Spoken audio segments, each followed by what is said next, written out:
Open the door, get on the floor. Everybody walk the dinosaur because Jurassic World Evolution was announced for the Nintendo Switch, and I'm really stoked for this game. Some recently released 2K games are on sale on the Nintendo Switch eShop right now, and I tell you which ones you should buy. Ubisoft leaks the PlayStation 5 Backwards Compatibility situation, and finally, the Nintendo Switch eShop adds a key feature that was, well, long overdue. What's going on, guys? I'm RGT85. If this is your first time on the channel, be sure to hit that subscribe button. But without any further ado, let's talk about what's going on in the world of video games.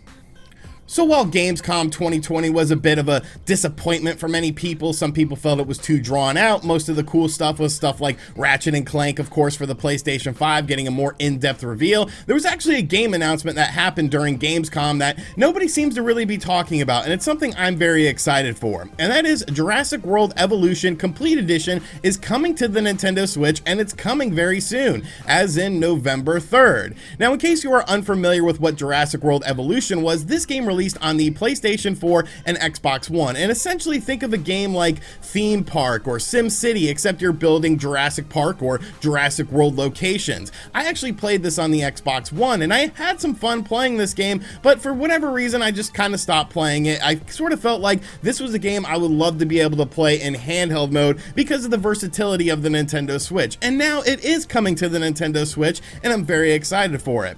As you can tell by the title, this is the Complete Edition, which features 3 major narrative expansions that were featured in the original release. Now, the most important expansion out of all of these is, of course, the Jurassic World Evolution Return to Jurassic Park DLC. Basically, this follows the events of the 1993 film, in which you are invited to return to the island where it started all to rebuild the original Jurassic Park. You have to reclaim the park from dinosaurs, rebuild beloved locations, overcome challenges, and you are guided by Dr. Alan Grant, Dr. Ellie Sattler, and Dr. Ian Malcolm in an original narrative voiced by the film cast, which is just awesome. That was one of the pieces of DLC that I always wanted to get with Jurassic World Evolution, but like I said, I never got around to really expanding my time with that game, but now I definitely will. And you know, this is probably not a big deal for a lot of people, but I am a man who loves dinosaurs. I think dinosaurs are awesome, and I really had fun with Jurassic World Evolution when I was playing it. So now to be able to play this game on the go is definitely something that is very enticing to me. The trailer for the Nintendo Switch version of the game looks very solid, so I mean, it's dinosaurs, you know we're going to review it on the channel. So yes, Jurassic World Evolution is coming to the Nintendo Switch on November 3rd, and I'm very, very excited for this. The last time we got a proper Nintendo Direct Mini was back in, well, March. Yeah, it's been quite a while since we've gotten one of those Nintendo Directs that really makes you feel good inside and makes you say, hey, there's games coming to the Nintendo Switch. But of course, one of the big announcements during that Nintendo Direct was that 2K was bringing over several games to the Nintendo Switch, and they were coming out very soon. Those games included the BioShock Collection, the Borderlands Collection, and XCOM 2.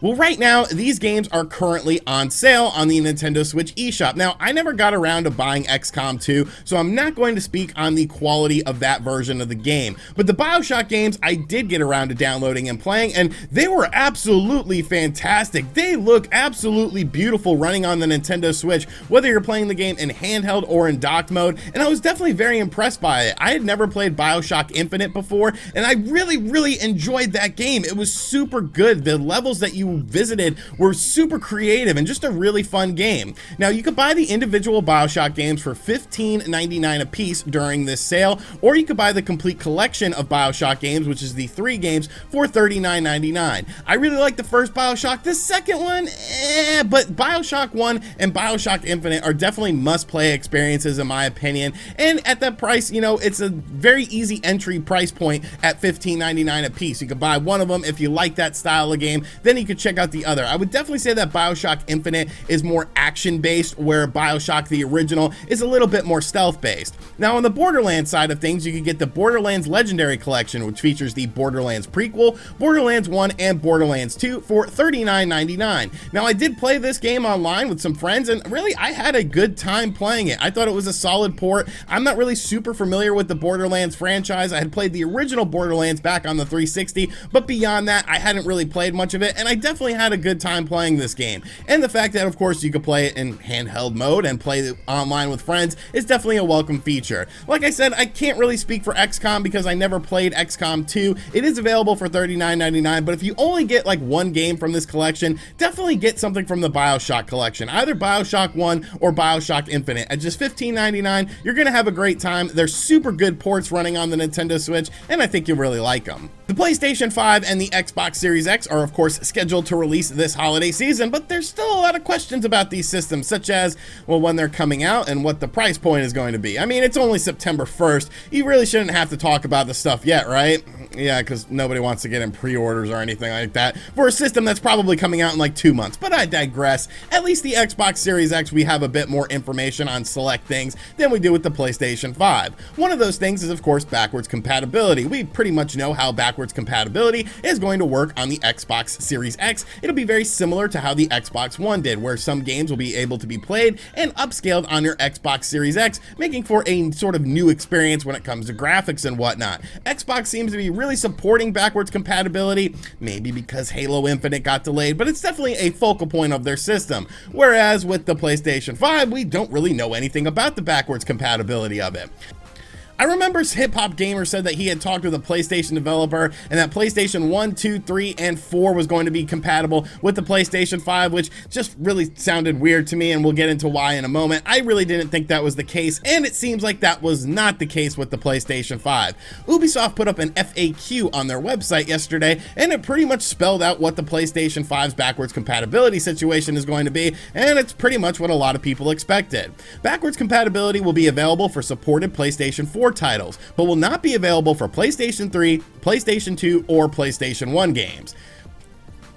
Now, since putting up that FAQ was actually pulled off of Ubisoft's website, so a lot of people are thinking, well, maybe it was misinformation. Maybe all those systems are going to be supported. But to that I say, no, probably not. Sony probably got mad at Ubisoft for talking about it before Sony had a chance to talk about the backwards compatibility situation, because I just don't foresee Sony going all in with backwards compatibility. First off, you have to look at who is leading Sony right now. It's Jim Ryan, and Jim Ryan doesn't really care about backwards compatibility. You have to look at things like the architecture of the PlayStation 3, which is very hard to emulate. So native emulation of the PlayStation 3 would be pretty hard to do on the PlayStation 5 and would be very taxing. Now, PlayStation 1, PlayStation 2, sure, they probably could have put that into the architecture of the PlayStation 5 so that you could just pop in a disc and play a PlayStation 1 or PlayStation 2 game, but more than likely, these games are going to be included with PlayStation Now, which I think is something that Sony is really going to be focusing on with this next generation. If you want to play the back catalog of Sony games from the PlayStation 1, PlayStation 2, and PlayStation 3, you'll be able to play these games on PlayStation Now, much like you are able to do it now with the PlayStation 4.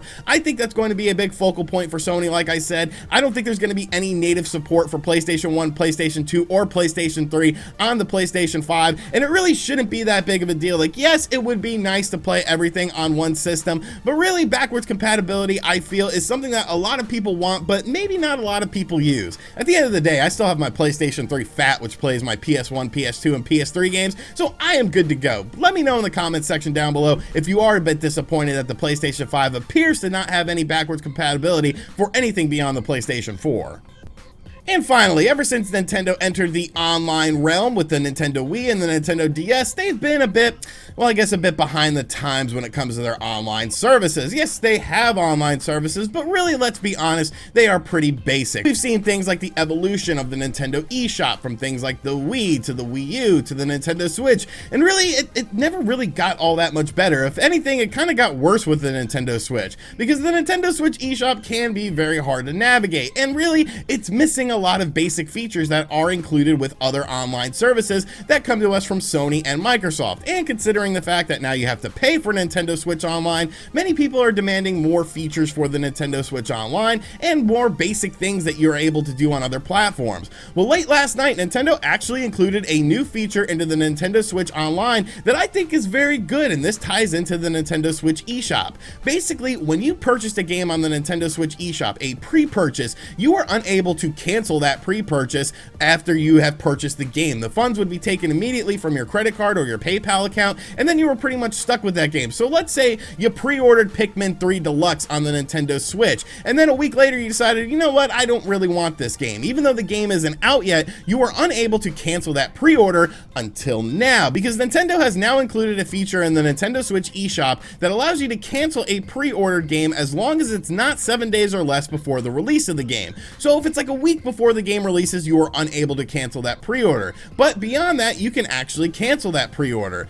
And like I said, initially you were charged whenever you pre-purchased that item, no matter when you pre-purchase it, but now it won't come out of your bank account until 7 days before the launch of the game. So I think that's a very nice feature. It's a very big feature for the Nintendo Switch because it shows that Nintendo is somewhat paying attention to the Nintendo Switch Online and hopefully adding in improvements. I think this could bode very well for the future of Nintendo Switch Online if they're finally starting to add in some basic things that should have been there since the get-go. Obviously, a lot of different regions have different sort of policies when it comes to pre-ordering stuff digitally and being able to cancel it and whatnot, and it's nice to see Nintendo finally catching up with the times with this because it's definitely something that was a bit problematic. So now, as long as you don't wait 7 days before the release of something coming out on the Nintendo Switch eShop, you can pre-purchase it, and if you decide to change your mind, you can actually cancel that pre-purchase. Alright, so that is going to do it for today's video. I hope you guys enjoyed it. Be sure to let me know what you think of everything in the comment section down below, and as always, thank you guys for checking out this video. If you are new to the channel, make sure you subscribe and turn on notifications. Be sure to check out other videos on the channel as well, and as always, I will catch you guys on the next one. Later.